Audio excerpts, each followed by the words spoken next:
Oi! Hoje é o sexto e último vídeo dessa série Imunidade Emocional, como eu tinha anunciado lá no início, é composta por 6 pequenos vídeos, onde eu trouxe algumas reflexões sobre o assunto, como aumentar a nossa resistência emocional em tempos difíceis. E o tema desse sexto vídeo é em relação às ferramentas de apoio, o que a gente pode usar para nos ajudar nesse sentido.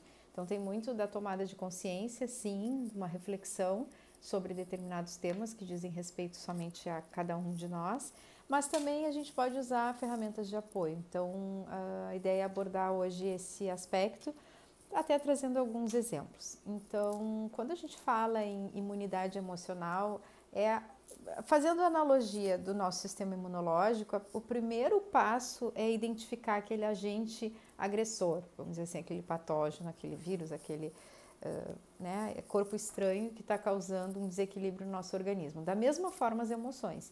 Então, o primeiro passo é a gente identificar o que está nos causando aquele desequilíbrio emocional. Às vezes a gente consegue fazer isso sozinho, outras vezes a gente precisa fazer isso num processo terapêutico, às vezes a gente consegue fazer isso conversando com uma pessoa de confiança. Então é importante essa autoanálise, essa reflexão individual para buscar essa resposta. Afinal, o que realmente está aqui dentro, o que eu estou sentindo, o que eu estou expressando. Às vezes o medo ele se apresenta de diferentes formas, disfarçado, a raiva, o medo, a culpa, a inveja, a ganância, o orgulho, a vaidade. O nosso ego ele tem uma habilidade incrível de se camuflar de diferentes maneiras para se apresentar como muito real, assim, a gente nos faz acreditar que aquilo é exatamente como está se mostrando e muitas vezes ele está ali disfarçado, oculto. Então, identificar aquilo que está trazendo desequilíbrio no aspecto emocional, o primeiro passo. No momento que a gente identifica, tomar alguma ação. Então, no caso do organismo, pensando no nosso sistema imunológico, o organismo ele vai criar anticorpos, ele vai acionar os leucócitos, os glóbulos brancos, ele vai acionar o exército de defesa para combater aquele agente agressor. Qual é o nosso mecanismo de defesa? O que a gente pode fazer para combater aquele agente agressor? Então, se eu identifico, por exemplo, que eu estou naquele momento que eu estou sentindo que está causando todo o meu desequilíbrio é o medo. Se eu identifico que é a raiva, se eu identifico que é a inveja, por exemplo. Então, eu peguei aquele sentimento, aquela emoção e vou identificar agora o que eu posso fazer para combater esse agente agressor, o que meu próprio sistema de reação, de resposta pode trazer como um restabelecimento de equilíbrio. E aí entram as ferramentas de apoio. Dificilmente a gente consegue fazer isso sozinho, às vezes a gente nem se enxerga direito sozinho, É difícil uma pessoa fazer a própria leitura de si como ela faz de outro.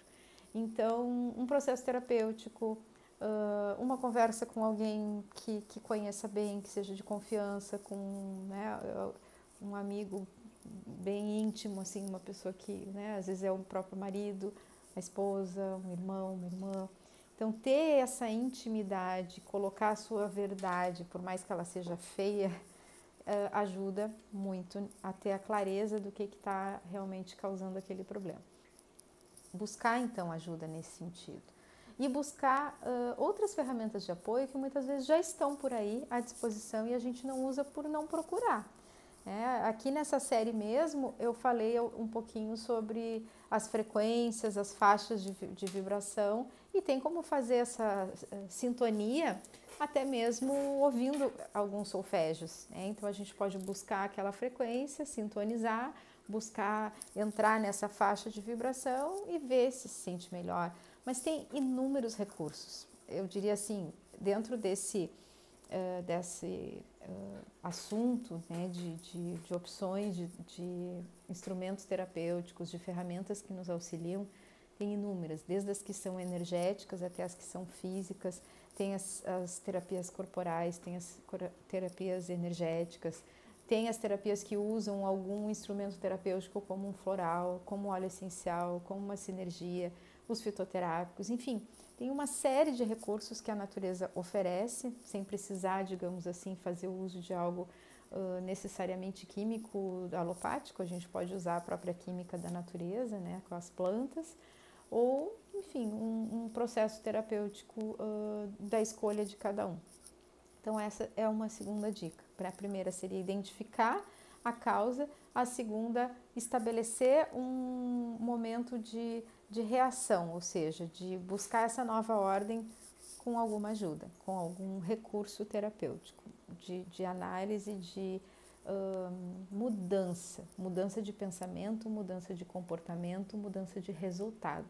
Porque se a gente quer um resultado diferente, obviamente a gente vai ter que fazer alguma coisa diferente para isso.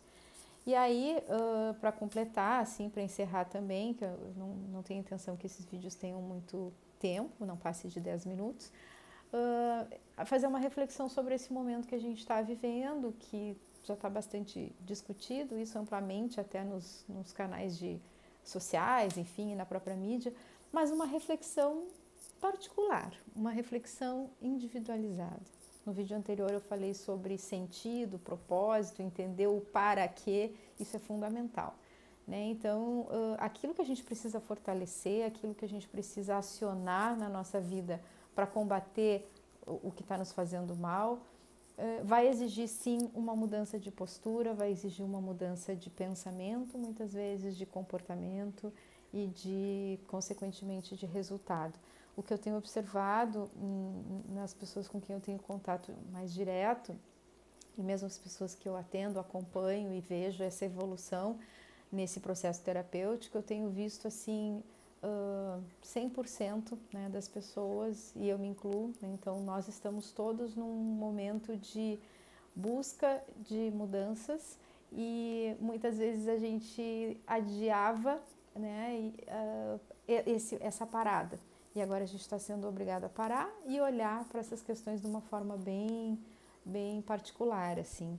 Então, a sugestão é que a gente também faça um bom uso disso tudo que a gente está sendo obrigado a enfrentar, né? No sentido pessoal, eu estou falando no sentido mais de autopercepção mesmo dessa realidade, e está tendo que se reinventar.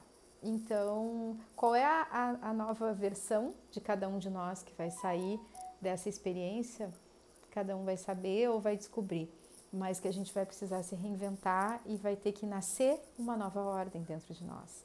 Isso eu tenho plena convicção, que se a gente continuar igual, fazendo tudo igual, as coisas não vão mudar e não vão melhorar. Então, a gente vai precisar fazer diferente, pensar diferente, sentir diferente, reagir diferente, para ter um resultado diferente também. É isso que eu tenho visto e é essa a reflexão que eu gostaria de deixar nesse último vídeo da série, como algo particular, né, do meu ponto de vista, e obviamente que eu não quero impor isso para ninguém, cada um tem a sua visão, mas a minha proposta aqui não é convencer ninguém, e sim compartilhar um pouco dessa percepção do momento que a gente está passando com esse olhar de reforço da nossa imunidade. E eu falo um pouco dessa experiência também que eu tenho em consultório, com pessoas que eu acompanho e também com os processos pessoais nesse sentido, né? Aquilo que melhor funcionou para mim até hoje foi quando eu fiz esse processo de acionar os mecanismos de defesa, de reforço da minha própria imunidade emocional. Esses saltos de mudanças que trazem um novo momento favorável para a nossa vida, partem muitas vezes de um impulso que surge numa crise. Então, que a gente saiba usar também esse momento para isso, para a gente se reinventar e manifestar a nossa melhor versão, a nossa melhor forma, e estar também receptivo para aquilo que vai precisar aprender, que não aprendeu ainda, e colocar em prática aquilo que há muito tempo já defende, acredita e agora tem a oportunidade então de praticar. Espero que tenha sido de alguma forma útil para quem está assistindo e dizer que para mim foi satisfatório também ter esse momento de compartilhar, como se fosse uma conversa. Eu me sinto aqui, não me sinto sozinha, me sinto, né, conversando. Então, se quiser deixar um comentário ou simplesmente um like ou dislike, é uma resposta para saber que tem alguém aí do outro lado também, tá bom? Um grande abraço e tudo de bom daqui para frente.